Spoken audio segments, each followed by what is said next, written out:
In the north, they thought they knew all there was to know of war. Until the War of the Rift. While the Southern King hid, warm in his keep, the Darkwings cut their bloody trail from frozen north to winter's edge. Alone, the Warden and his small garrison turned their whiskers to the icy wind. At the end of hope, in a last barrage, they wiped Batkind from the land and memory. With no sign of the Darkwings' return, in time, few believed them little more than a fairy's tale. But at Mount Cauldron, time had been all they needed. An old enemy claws free of their icy tomb and hungers for vengeance. But not all is lost. King Ratus brings north a cause for hope. A bastard prince, placed in the paws of the Warden of the Wastes to raise as his own. A secret of blood never to be told. Now, fate calls for a hero in a murderous screech. And one young rat will answer.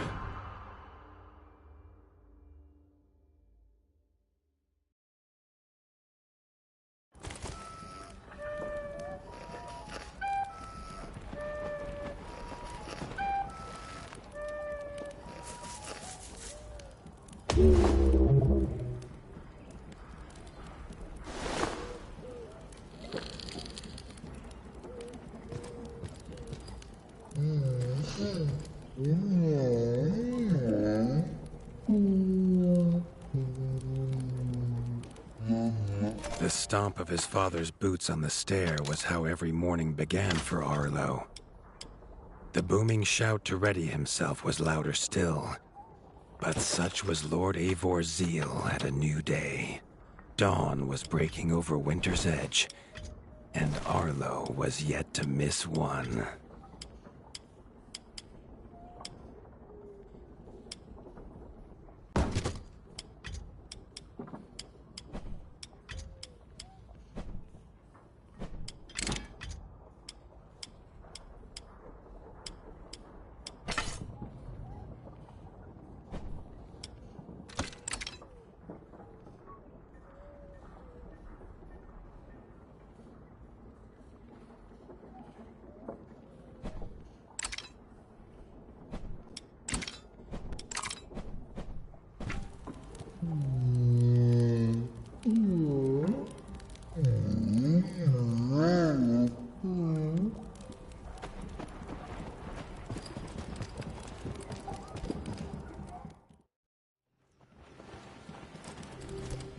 The castle echoed with the horns of the returning hunters, bringing their night's bounty.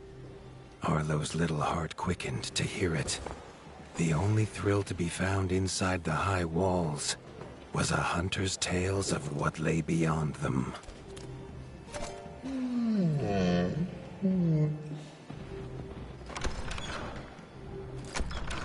Arlo tells himself it's a good life here in Winter's Edge. The bustling of contented rat folk, the crisp mountain air, and without the endless scourge of frogs the southerners suffer. Why should he want for more?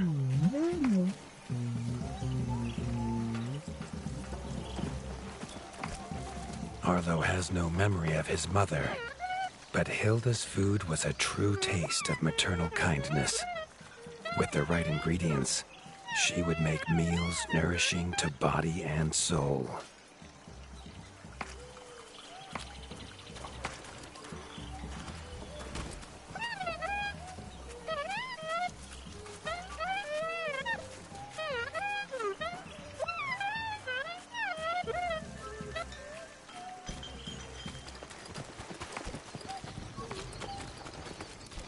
There was no time for tales of the hunt today.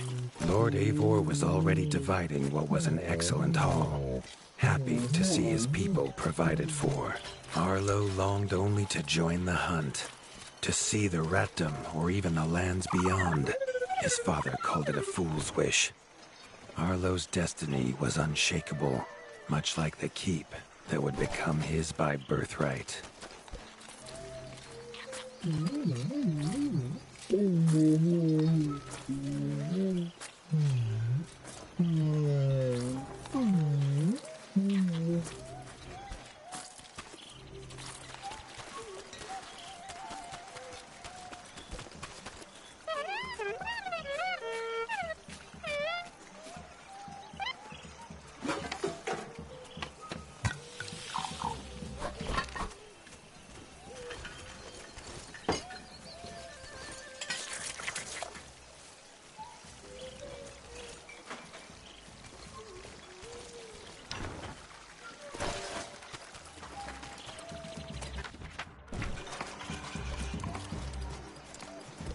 Chief Mason Leaf was the rat Arlo most admired. As younger brother to Lord Eivor, his carefree uncle never faced the burden of being warden of the wastes.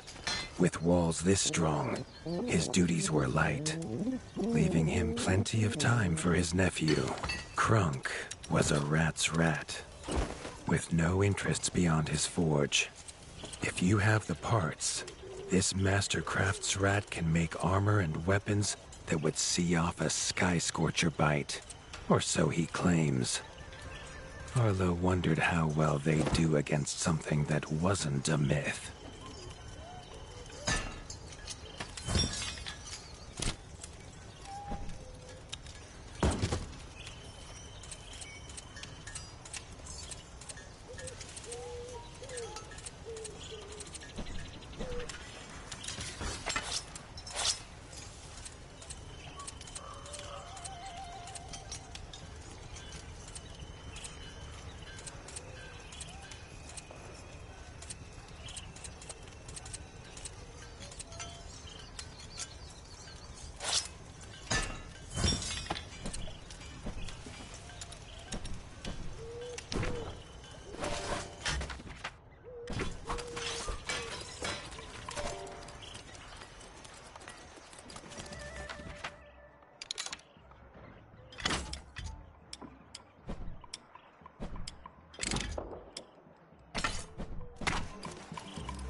The hunters had brought unwelcome news. A family of the reviled creatures ratfolk called backstabbers had moved into the wastes. Eivor told his son to fetch his weapons.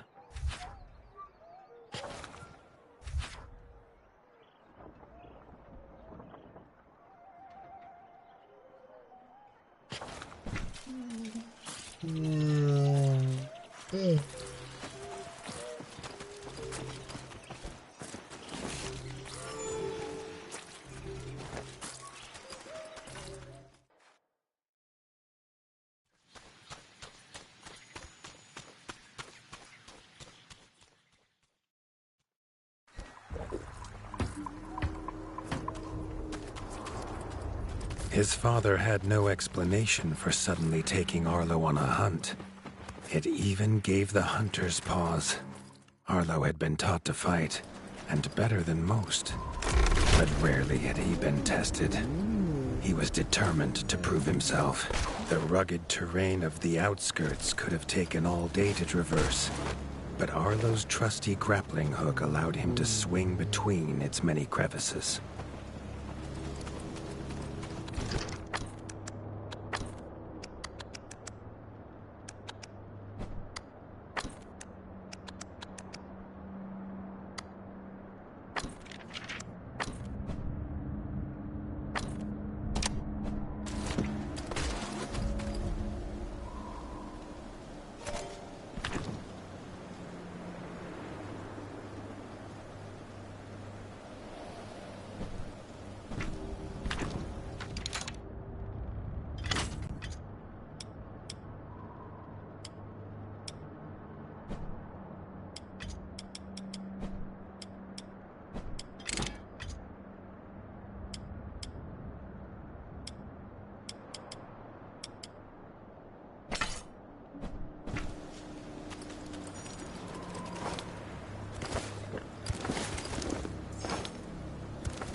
Arlo liked the feel of a sharp axe cutting through the vines.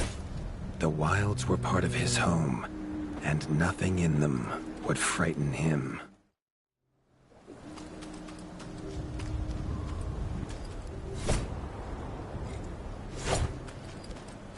The famous frostberry bushes of the wastes were in full fruit already. Their juice made a healthy tonic, though Lord Eivor preferred them fermented. His father was a sturdy rat, built for strength, not speed.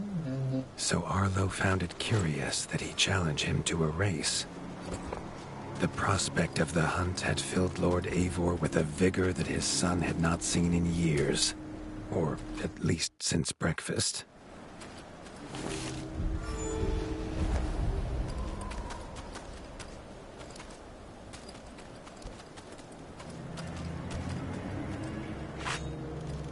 A warden fights the hardest battles, he told Arlo, and needs the sharpest blade. With that, Eivor gifted Arlo his own sharpening whetstone.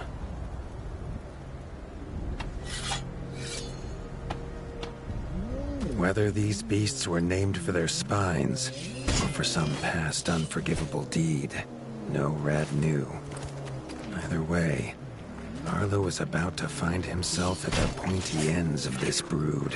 Even young backstabber Red attacks were brutal, but a well-timed dodge would see Arlo escape unscathed.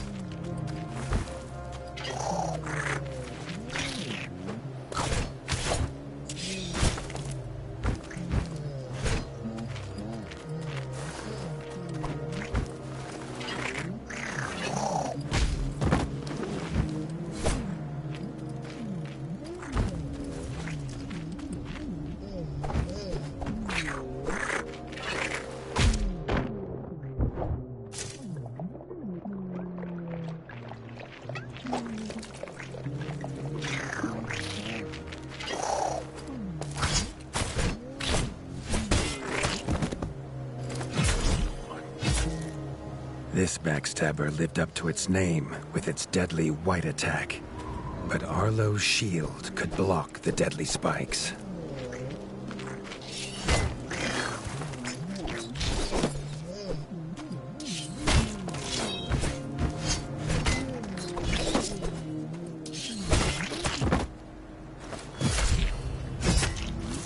This young one used vicious yellow attacks. Arlo had to time his parries perfectly.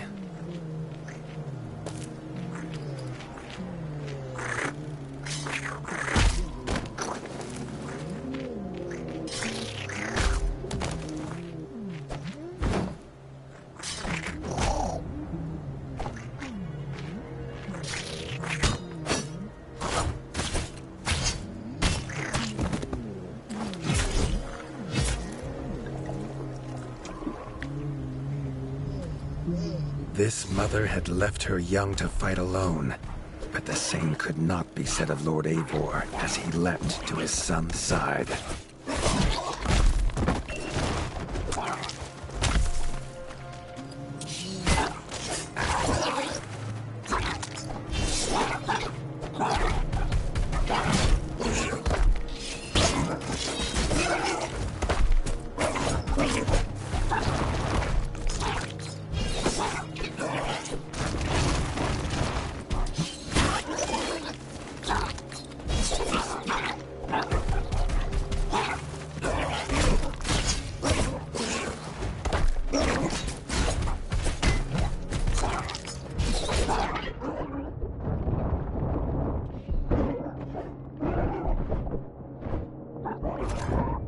It was Lord Eivor's mighty blade that took her head, but the fight was won together.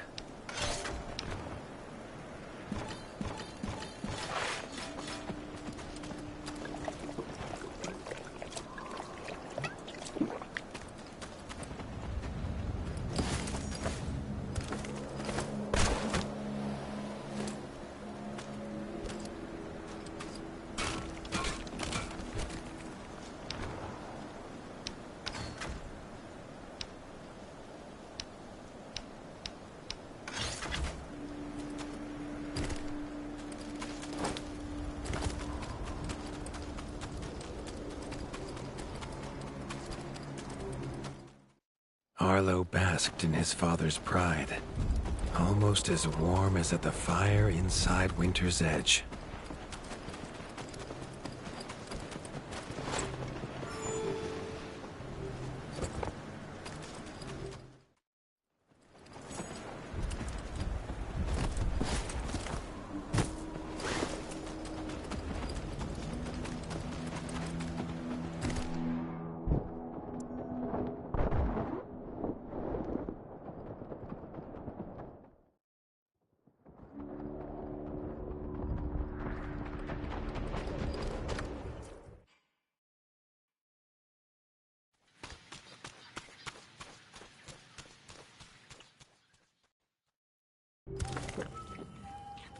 Triumphant and keen to tell the tale of his son's victories, Lord Eivor set to a night of drinking with the elders.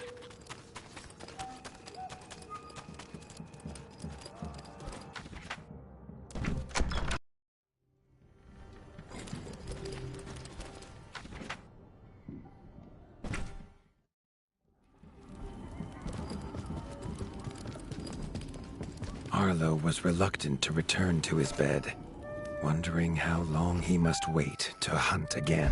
The booming footsteps that woke him this time were nothing like those of his father.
Found his father. The warden stood alone, holding back a whole Darkwing army, their cruel Count Kazak leading them. His father charged, but the Darkwing Count was as fast as he was strong. The Winter's crown tumbled to Arlo's feet, now without a head to rest on. There was no time to grieve his father, as from above the Count revealed his greatest weapon, a sky scorcher. Not a fairy's tale, but an undead beast whose very breath could level kingdoms. And its eye was trained on Arlo. All that came next was a fog of bloodlust, snapping jaws, and the beating of leathery wings. But there could be no victory. Arlo awoke, groggy and warm to his father's shouts. Only he wasn't in bed. The warmth was from the fire that had engulfed Winter's Edge, and the shouts were his uncle's. The only other survivor of the Darkwing attack, Leaf was bruised and his hind paws barely steady. He'd seen villagers flee to the outskirts. Arlo knew it was up to him to make them safe.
He'd know these anywhere. Krunk's smithy hammer and Hilda's chef's knife. Arlo wondered why they would leave them here.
With the attack at Winter's Edge, no hunters had come to check their traps.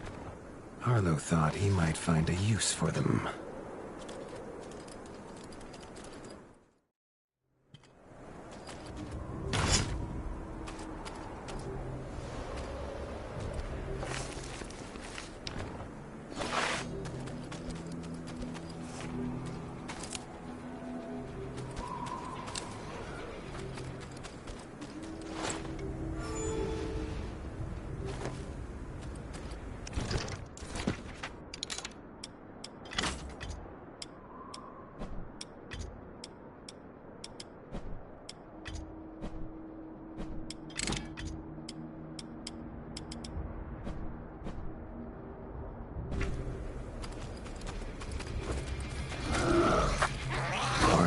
Found the reason his friends had fled. The taunting shrieks revealed that this was Baron Frostovic, son of the Darkwing who took his father, and therefore a perfect target for his revenge.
His foe was beaten, but seeing what had been inflicted on Hilda and Krunk, Arlo's need for vengeance was only growing.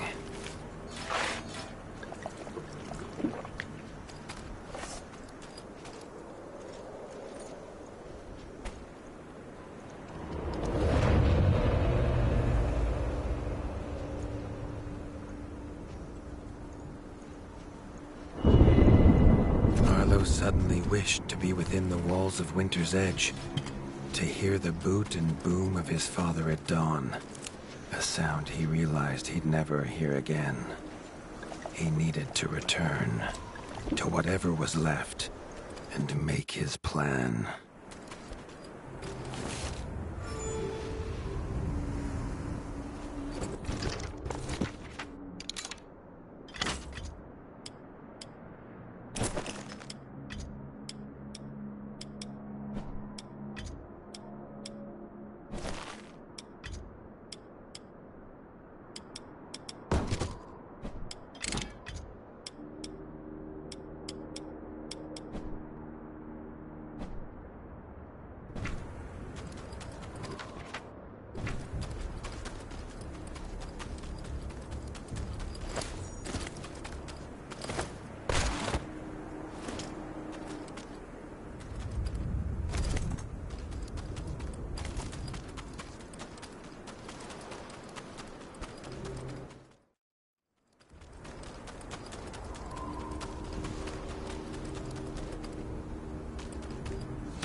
Spent from his journey, Arlo fell into his father's chair, the one thing still standing in the ashy ruin.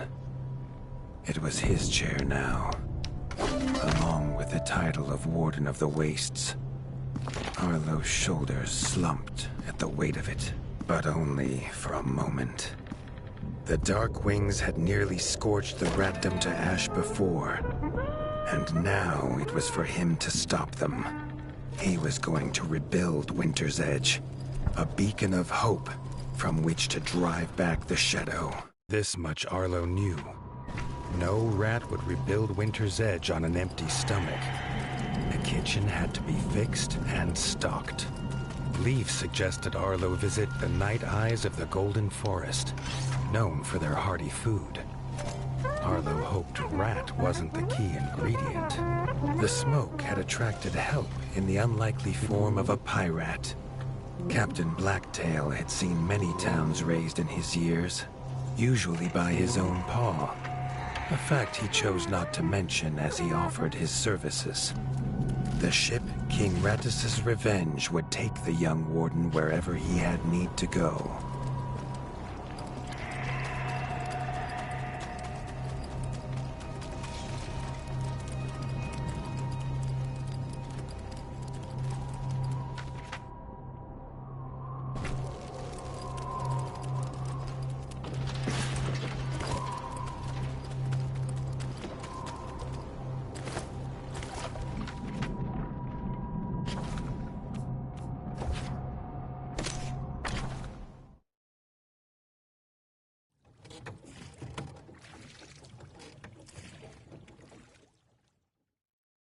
The autumnal gold canopy glimmered in the sunlight, held high by the silver boughs. There was no denying the wonder of the golden forest.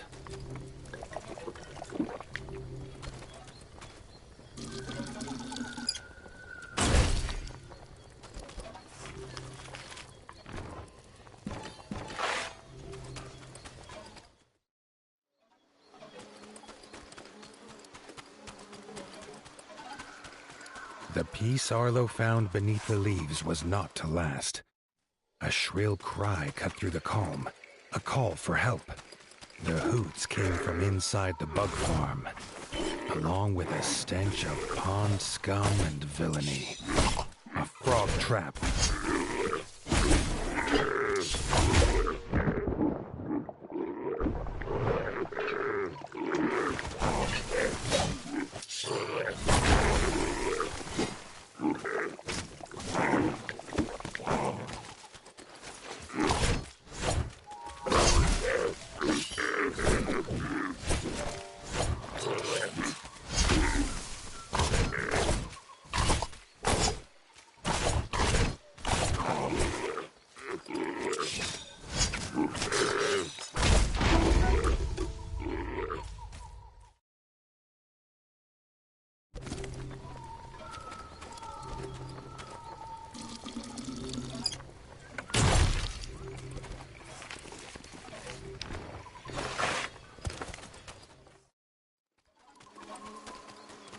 The peace Arlo found beneath the leaves was not to last. A shrill cry cut through the calm, a call for help. The hoots came from inside the bug farm, along with a stench of pond scum and villainy. A frog trap.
The peace Arlo found beneath the leaves was not to last.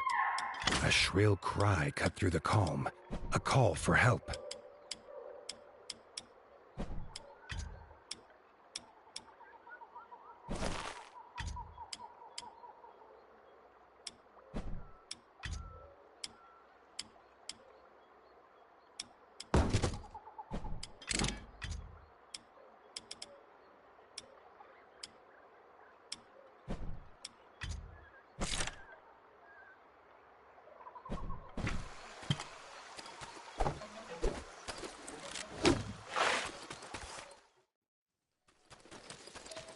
The hoots came from inside the bug farm, along with a stench of pond scum and villainy.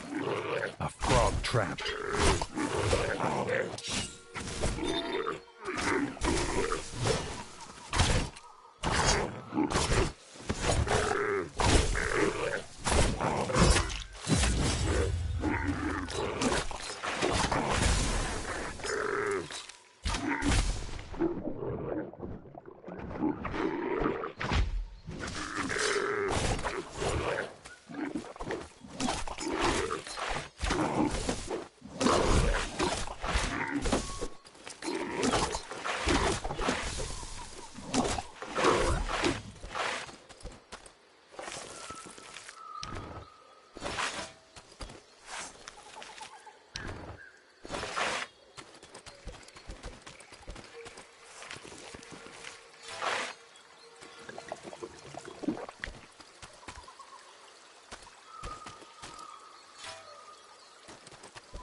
grateful for her rescue, Erica the Ranger offered to guide Arlo to the hidden village of Nestminster.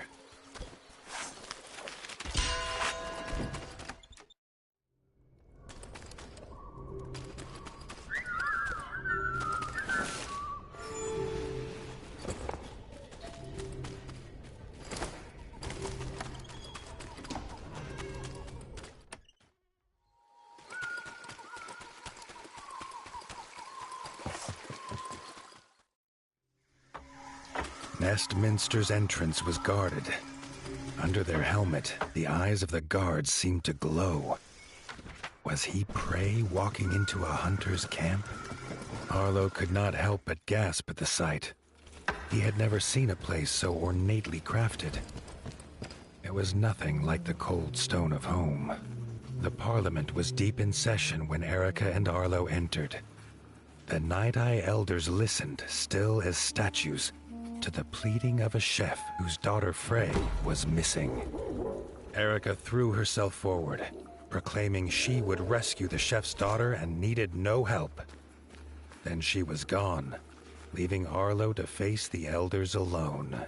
The elders' staring eyes unnerved Arlo, but when they asked him to protect Erica, he did not refuse.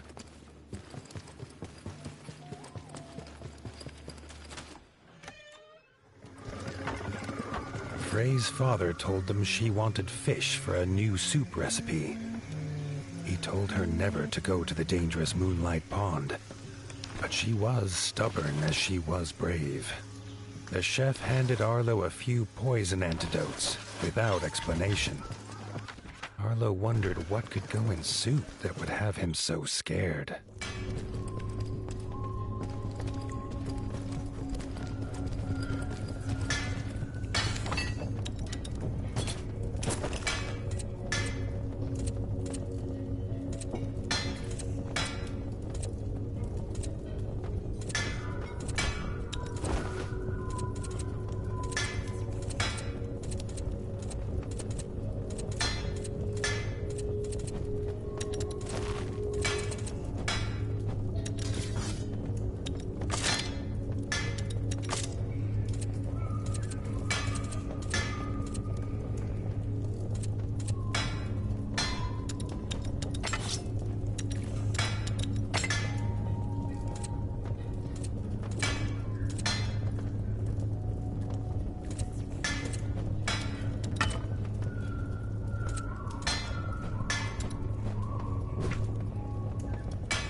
Erica said they must be as stealthy as the owls of old. She gave him a bow carved from the silver boughs, quiet as a whisper and deadly as a talon.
A white feather.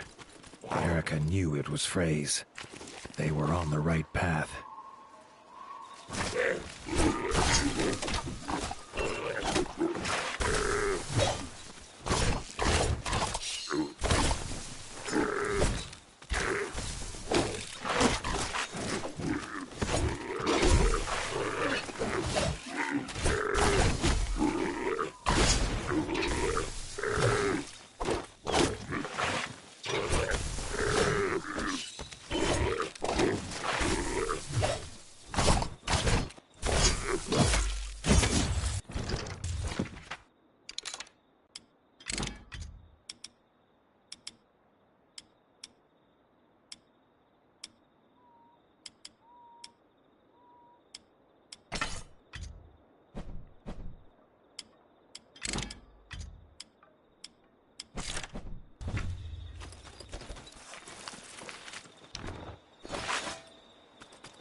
A frog scouting party squatted in the mushroom farm. Arlo's arrows would make swift work of them.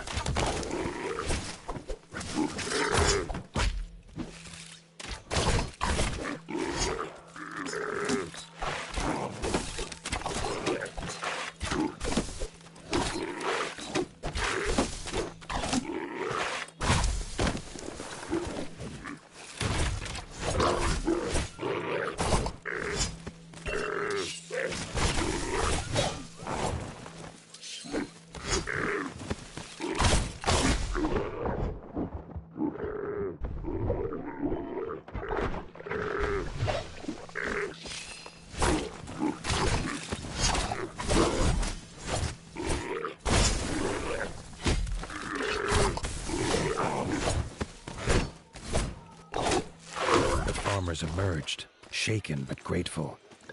Arlo had never met stripe snouts before. Badger brothers Marco and Lorenzo's keen eyes had seen Frey go by, headed for the pond.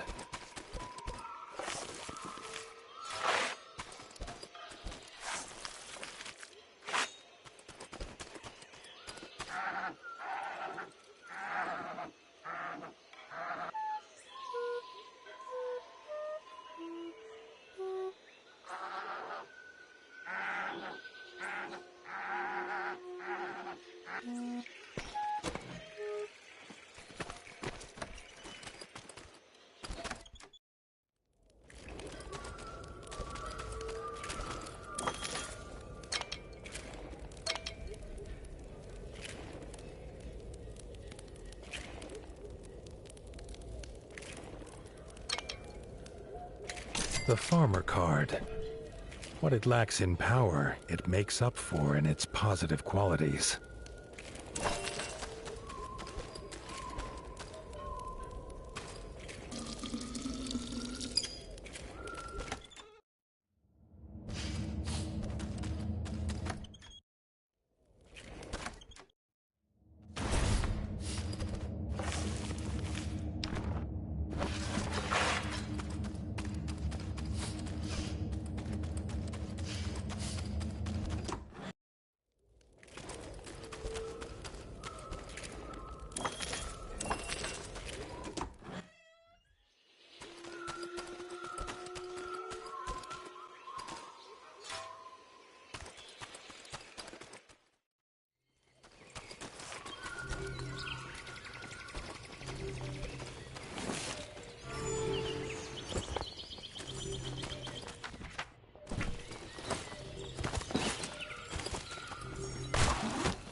At Moonlight Pond, Frey was already preparing to leave.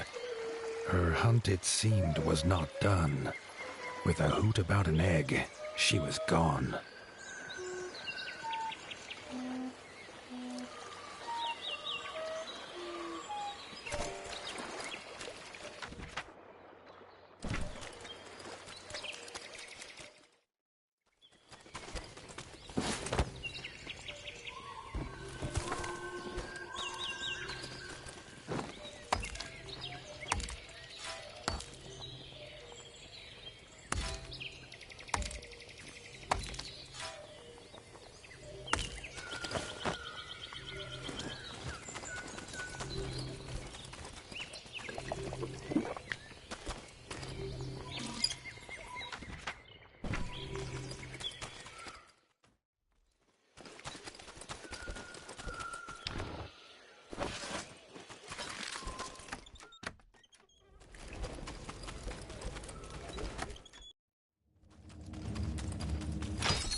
The sky flashed with a blinding light.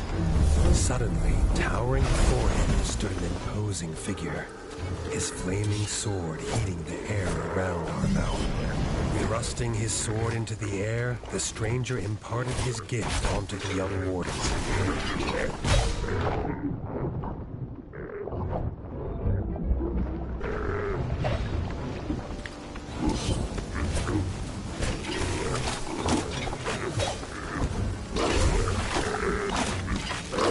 Could feel the stranger's gift pulsing through his body, filling him with a burning desire to avenge his father and rid the north of the Darkwing scum.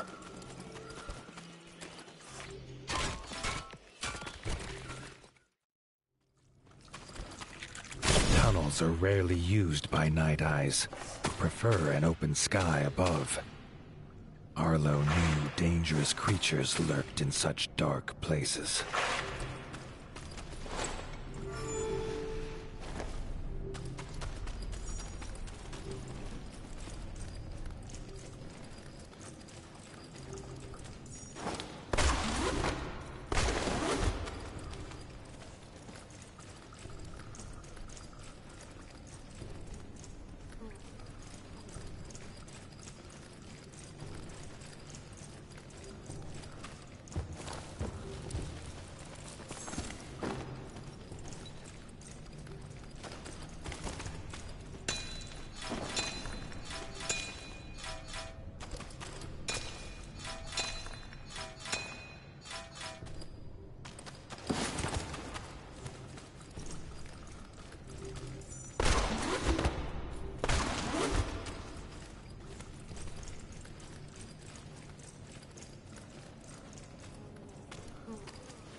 had found a whole nest of eggs.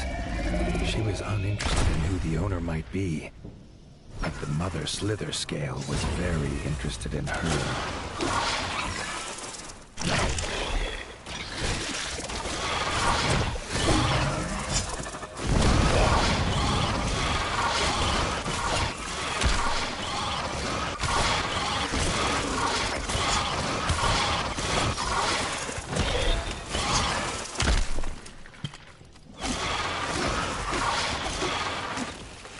Side by side, Erica and Arlo forced the slither scale from its lair.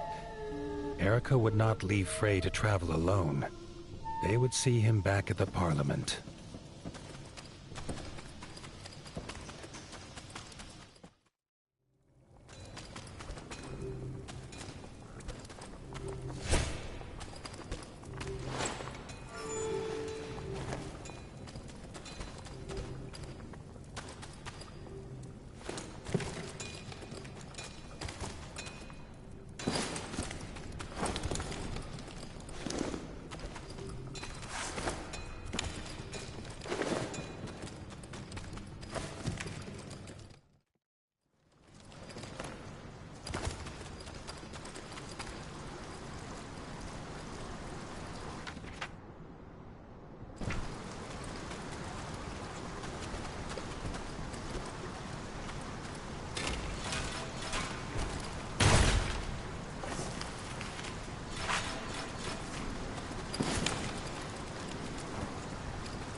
Erica and Frey held wings as they asked Arlo and the elders for their blessing. They wanted to leave and start their own kitchen at Winter's Edge. All agreed. Arlo hoped slither scale eggs would not be on the menu.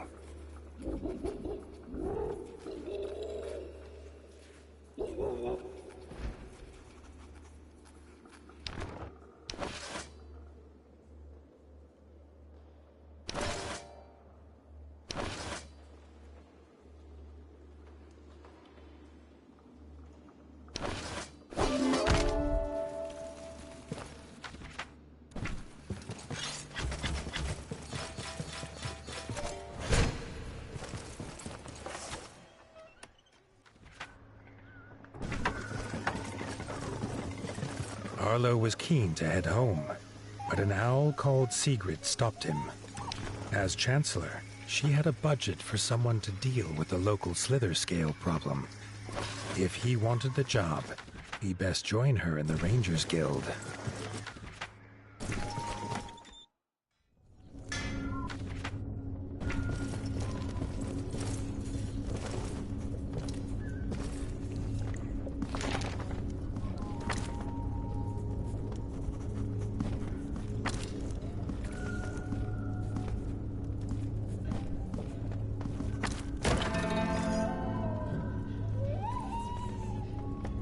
The owls called for Arlo's help.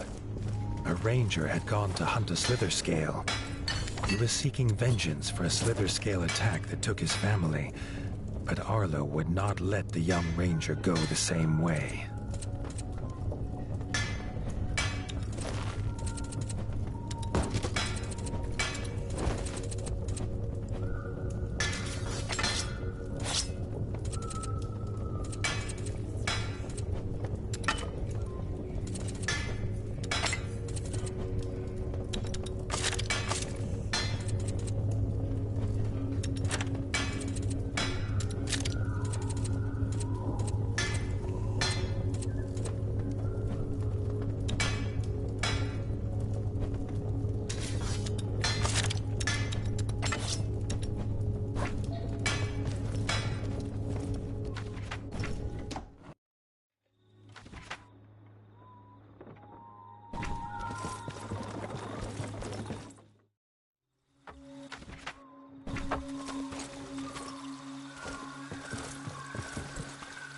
Arlo had heard the sniffling of the heron leagues away.